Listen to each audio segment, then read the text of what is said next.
Duo qilaylik Parvardigor, duolarimizni qabul et. Xatolarimizni, kamchiliklarimizni kechirgin. Alloh taolo yurtimizni yomonliklardan, fitna fasodlardan, yomon nazar nafaslardan o'zi asrasin. Xalqimizni Parvardigor farovonligini ziyoda qilgin. Musulmon yurtlarda ba'zi joylarda bo'layotgan to'qnashuvlar, ziddiyatlar, nizolar bo'lib turibdi. Alloh taolo o'sha yerlarga ham tinchlikni bersin. Musulmonlarga ofiyatni bersin. Butun olam tinch bo'lsin. Hech bir go'dak otasidan, onasidan ajramasin. Shaharlar vayron bo'lmasin.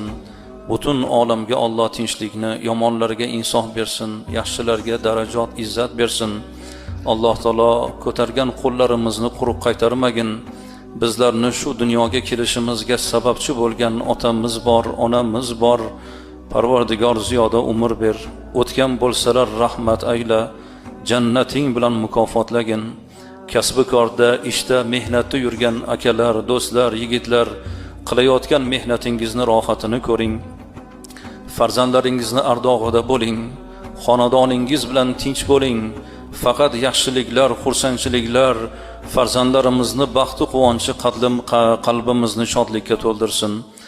Allohning bayti sari qadam bosib keldinglar, murodinglardan, maqsadinglardan afzalni bersin. Jumla bemorlarimizni dardlariga shifo bergin.